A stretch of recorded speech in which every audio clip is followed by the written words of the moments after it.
ദൈവത്തിൻ്റെ അതിപരിശുദ്ധമായ നാമം വാഴ്ത്തപ്പെടുമാറാകട്ടെ. അനുഗ്രഹപൂർണമായ ഈ പ്രഭാതത്തിൽ ദൈവത്തിൻ്റെ മാറ്റമില്ലാത്ത വചനവുമായിട്ട് നമുക്ക് അല്പസമയം ആയിരിക്കാൻ കർത്താവ് കരുണ കാണിച്ചതിനാൽ നന്ദി നിറഞ്ഞ ഹൃദയത്തോടെ സ്തുതിക്കുകയാണ്, സ്തോത്രം ചെയ്യുകയാണ്. ഇന്നത്തെ അല്പസമയത്തെ ചിന്തയ്ക്ക് വേണ്ടി ഞാൻ എടുത്തിരിക്കുന്ന വിഷയം എന്ന് പറയുന്നത് അനുസരണത്തിന് അബ്രഹാമിൻ്റെ വലിയ മാതൃക. ചിന്തയ്ക്ക് ആധാരമായ വാക്യം ഉൽപ്പത്തി പുസ്തകം 22:18 വാക്യം ഇങ്ങനെ വായിപ്പാൻ തക്കവണ്ണം സാധിക്കുന്നു. നീ എൻ്റെ വാക്ക് അനുസരിച്ചത് കൊണ്ട് നിന്റെ സന്തതി മുഖാന്തരം ഭൂമിയിലുള്ള സകല ജാതികളും അനുഗ്രഹിക്കപ്പെടും.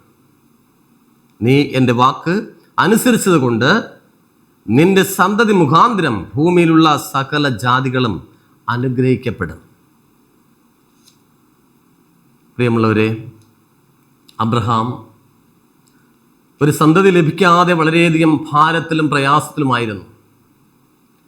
ഒരു സന്തതി ലഭിക്കുന്നതിനുള്ളതായ സാഹചര്യത്തിലല്ലായിരുന്നു ദൈവം അബ്രഹാമിന് അനുഗ്രഹം കൊടുത്തത്.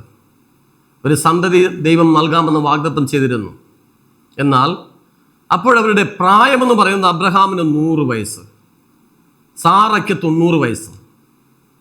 അവർക്ക് സന്തതി ലഭിക്കുവാൻ തക്കവണ്ണം ഒരിക്കലും സാധ്യമല്ല എന്ന് മനുഷ്യൻ ചിന്തിക്കുന്നതായ ഒരു പ്രായം. എന്നാൽ ദൈവത്തിന് അസാധ്യമായതൊന്നുമില്ല. മനുഷ്യന് അസാധ്യം, ദൈവത്തിന് സകലവും സാധ്യമെന്നാണ് ദൈവത്തിൻ്റെ വചനം നമ്മെ പഠിപ്പിക്കുന്നത്. എന്നാൽ ഇത് അബ്രഹാം എന്ത് ചെയ്തു? വിശ്വസിച്ചു. എന്തായാലും ദൈവം പറഞ്ഞ കാര്യമാണല്ലോ, അതിന് എതിർവാദമൊന്നും അബ്രഹാം പറഞ്ഞില്ല, അത് വിശ്വസിച്ചു. അങ്ങനെ അബ്രഹാമിൻ്റെ 100ാമത്തെ വയസ്സിൽ, സാറയുടെ 90ാമത്തെ വയസ്സിൽ ഒരു സന്താനം നൽകി. അങ്ങനെ എന്ത് ചെയ്തു? അവരെ ദൈവം ധാരാളമായിട്ട് അനുഗ്രഹിച്ചു. നോക്കണം, ഇങ്ങനെ ഒരു സന്താനം നൽകിയതിന് ശേഷം അബ്രഹാമിനെ ദൈവം എന്ത് ചെയ്തു? വീണ്ടും വിളിക്കുക. പറഞ്ഞു, നിന്റെ കുഞ്ഞിനെ മോറിയ എന്ന് പറയുന്നതായ ദേശത്ത് ഞാൻ പറയുന്നതായ മലയിൽ എന്ത് ചെയ്യണം? ആ കുഞ്ഞിനെ കൊണ്ടുവന്ന് യാഗം കൊടുക്കണമെന്ന് എന്ത് ചെയ്തു? അബ്രഹാമിനോട് ആവശ്യപ്പെടുകയാണ്. അപ്പോൾ ദൈവം കൊടുത്തതായ സന്തതിയാണ്. അബ്രഹാം മറുത്തൊന്നും പറഞ്ഞില്ല, ഒരു വാക്ക് പോലും പറഞ്ഞില്ല. ആ കുഞ്ഞിനെ യാഗം കഴിക്കുവാൻ തക്കവണ്ണം മോറിയ ദേശത്ത് ദൈവം കാണിക്കാനിരിക്കുന്നതായ മലയിലേക്ക് എന്ത് ചെയ്തു? കൊണ്ടുപോവുകയാണ്. അങ്ങനെ എന്ത് ചെയ്തു? ദൈവം പറഞ്ഞ വാക്ക് അനുസരിച്ച് സന്തോഷത്തോടു കൂടി എന്ത് ചെയ്തു? കുഞ്ഞിനെ യാഗം നടത്തുവാൻ തക്കവണ്ണം മോറിയ മലയിലേക്ക് കൊണ്ടുപോയി. അപ്പോൾ അബ്രഹാമിൻ്റെ കൈവശം തീയുണ്ട്, വിറകുണ്ട്, കത്തിയുണ്ട്. വഴി മധ്യേ മകൻ ഇങ്ങനെ ചോദിച്ചു, അപ്പാ, യാഗമൃഗം നമുക്കില്ലല്ലോ. അപ്പോൾ അബ്രഹാം പറഞ്ഞു, അത് ദൈവം നമുക്ക് എന്ത് ചെയ്യും? തരും എന്ന് പറഞ്ഞു. അങ്ങനെ കൊണ്ടുപോയി യാഗപീഠം ഒരുക്കി തൻ്റെ മകൻ്റെ കൈകാലുകൾ കൂട്ടിക്കെട്ടി യാഗപീഠത്തിന്മേൽ വെച്ചപ്പോഴാണ് യഥാർത്ഥത്തിൽ മകന് മനസ്സിലായത് യാഗവസ്തു ആര് തന്നെ? സ്വന്തം മകനാണ്. നോക്കണം, ദൈവം പറഞ്ഞപ്പോൾ ദൈവത്തിൻ്റെ സന്നിധിയിൽ എന്ത് ചെയ്തു? അനുസരണയോടെ പെരുമാറി. ആര്? അബ്രഹാം. എതിർവാദമൊന്നും പറഞ്ഞില്ല. ദൈവം പറഞ്ഞതിന് എന്തെങ്കിലും ഉദ്ദേശം ഉണ്ടായിരിക്കുമെന്ന് എന്ത് ചെയ്തു?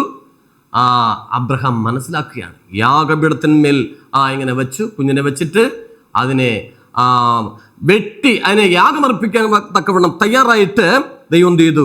ഉടനെ വിളിച്ചു. ഉടനെ ഇങ്ങനെ പറയുന്ന വാക്യം, യഹോവയുടെ ദൂതൻ ആകാശത്ത് അബ്രഹാമേ, അബ്രഹാമേ എന്ന് വിളിച്ചു.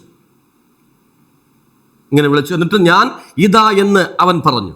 ബാലന്റെ മേല് നീ കൈവയ്ക്കരുത്, അവനോട് ഒന്നും നീ ചെയ്യരുത്. നിന്റെ ഏകജാതനായ മകനെ തരുവാൻ നീ മടി കാണിക്കായ്ക കൊണ്ട് നീ ദൈവത്തെ ഭയപ്പെടുന്നു എന്ന് ഞാൻ ഇപ്പോൾ അറിയുന്നു എന്ന് അരുളി ചെയ്തു. നോക്കണം, ദൈവം ആവശ്യപ്പെട്ടപ്പോൾ അവൻ ഏറ്റവും കൂടുതൽ സ്നേഹിച്ചിരുന്നായ തൻ്റെ കുഞ്ഞിനെ എന്ത് ചെയ്തു? യാഗമായിട്ട് കൊടുക്കാൻ തക്കണം മനസ്സ് കാണിക്കാൻ. അനുസരണയോടെ ദൈവം പറഞ്ഞതായ വാക്കിന് എതിർവാദമൊന്നും പറയാതെ എന്ത് ചെയ്തു? അനുസരണയോടെ ആ സ്വന്തം കുഞ്ഞിനെ യാഗം കൊടുക്കുവാൻ തക്കവണ്ണം തയ്യാറാവുകയാണ്. അപ്പോൾ അനുസരണയുടെ ഒരു മാതൃകാ ജീവിതമായിരുന്നു അബ്രഹാമിന് ഉണ്ടായിരുന്നതെന്ന് നമുക്ക് മനസ്സിലാക്കാൻ തക്കവണ്ണം സാധിക്കുന്നു. പ്രിയമുള്ള ദൈവത്തിൻ്റെ ജനമേ, നമ്മുടെ ജീവിതത്തിലും ഇതുപോലതായ പ്രതിസന്ധികൾ, നമുക്ക് തരുന്നതായ സൗഭാഗ്യങ്ങൾ ഒരിക്കൽ ദൈവം ആവശ്യപ്പെടുമ്പോൾ നാം സന്തോഷത്തോടു കൂടി കൊടുക്കുവാൻ തക്കണം നമ്മൾ തയ്യാറാകുന്നുവെങ്കിൽ 10 മടങ്ങ് അനുഗ്രഹം തരുവാൻ തക്കവണ്ണം ദൈവത്തിന് സാധിക്കുമെന്ന് ദൈവത്തിൻ്റെ വചനം നമ്മളെ പഠിപ്പിക്കുകയാണ്. നോക്കണം, അബ്രഹാമിൻ്റെ വിശ്വാസത്തിൻ്റെ വലിയ പ്രവൃത്തി പിൻവന്ന എല്ലാ തലമുറകളിലെയും ദൈവത്തിൻ്റെ ഭൃത്യന്മാരുടെ പാതയെ പ്രകാശിപ്പിച്ചുകൊണ്ട് ദീപസ്തംഭമായി ഉയർന്നു നിൽക്കുന്നു. ദൈവത്തിൻ്റെ ഇഷ്ടം ചെയ്യുന്നതിൽ അബ്രഹാം വീഴ്ച ഒന്നും തന്നെ എന്ത് ചെയ്തില്ല, വരുത്തിയില്ല എന്ന് കാണുവാൻ തക്കവണ്ണം സാധിക്കും. അതുപോലെ നമ്മളെക്കുറിച്ച് ദൈവത്തിനും ചില ഇഷ്ടങ്ങളുണ്ട്, ചില പദ്ധതികളുണ്ട്. അത് നിറവേറ്റുവാൻ തക്കവണ്ണം നാം അനുസരണയോടുകൂടി നമ്മൾ ജീവിക്കണം. അതാണ് നമ്മളിൽ ദൈവം ആഗ്രഹിക്കുന്നത് എന്ന് കാണുവാൻ തക്കവണ്ണം സാധിക്കും. അങ്ങനെയാകുന്നുവെങ്കിൽ പ്രിയമുള്ളവരെ, ദൈവം നമ്മെ സ്നേഹിക്കും.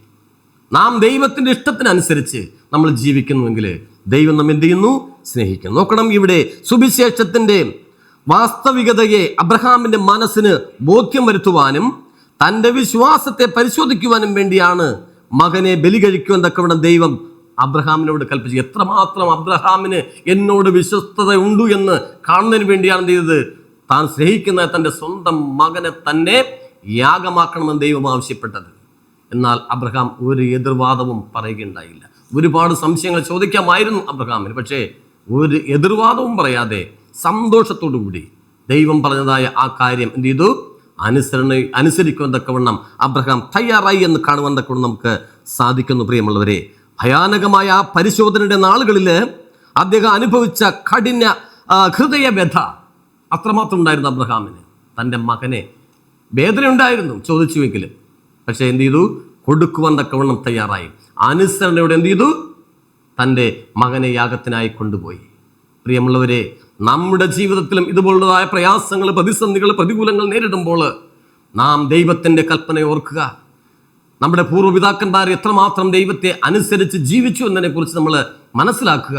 അതിനുശേഷം നാമും ദൈവത്തിൻ്റെ സന്നിധിയിൽ അനുസരണയോടുകൂടി ജീവിക്കുന്നുവെങ്കിൽ ദൈവം നമ്മെ ധാരാളമായിട്ട് അനുഗ്രഹിക്കും. എന്നെ കേൾക്കുന്നതായ പ്രിയമുള്ള ദൈവജനമേ, നിങ്ങളെയും വരും കാലഘട്ടങ്ങളിൽ ദൈവം അനുഗ്രഹിക്കണമെങ്കിൽ ദൈവത്തിൻ്റെ സന്നിധിയിൽ നാം അനുസരണയോടുകൂടി ജീവിക്കുന്നുവെങ്കിൽ ദൈവം നമ്മളെ ധാരാളമായി അനുഗ്രഹിക്കുക. അതിനായിട്ട് നിങ്ങളെ തന്നെ ദൈവത്തിൻ്റെ സന്നിധി സമർപ്പിച്ചുകൊണ്ട് ജീവിക്കുവാൻ ദൈവം നിങ്ങളെ അനുഗ്രഹിക്കട്ടെ എന്ന് ഞാൻ ആത്മാർത്ഥമായി പ്രാർത്ഥിച്ചുകൊണ്ട് ഞാൻ എളിയ പ്രബോധനം അവസാനിപ്പിക്കുന്നു. ദൈവം നിങ്ങളെ അനുഗ്രഹിക്കുമാറാകട്ടെ. ആമേൻ. കണ്ണുകൾ അടയ്ക്കാം, പ്രാർത്ഥിക്കാം. ഞങ്ങളെ അതിവാത്സല്യമായി സ്നേഹിക്കുന്ന ഞങ്ങളുടെ വാഴ്ത്തപ്പെട്ട നല്ല ദൈവമേ, കർത്താവേ, തിരുനാമത്തിന് സ്തോത്രം. അനുഗ്രഹപൂർണമായ പ്രഭാതത്തിൽ ഞങ്ങളെ കേൾപ്പിച്ചതായ വചനത്തിനായി നന്ദിയോടെ ഞങ്ങൾ സ്തുതിക്കുന്നു. കർത്താവേ, സ്തോത്രം ചെയ്യുന്നു.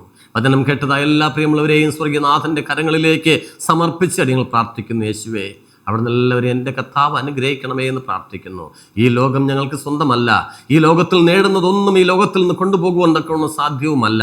അതിനാൽ വ്യർത്ഥമായ കാര്യാദികൾ പ്രിയം വെച്ചുകൊണ്ട് ദൈവം ഒരുക്കുന്നതായ ആ നിത്യമായ വാസസ്ഥലം നഷ്ടപ്പെടുത്തേണ്ട വരുത്താതെ ദൈവത്തിൽ ആശ്രയം വെച്ച് ദൈവത്തിനായിട്ട് ജീവിപ്പാൻ തക്കവണ്ണം ഞങ്ങളെ സഹായിക്കണം. മാനവും മഹത്വവും എടുക്കണം. സകലവും യേശു ക്രിസ്തുവിൻ മഹത്വമുള്ള നാമത്തിൽ തന്നെ. ആമേൻ. സ്തോത്രം.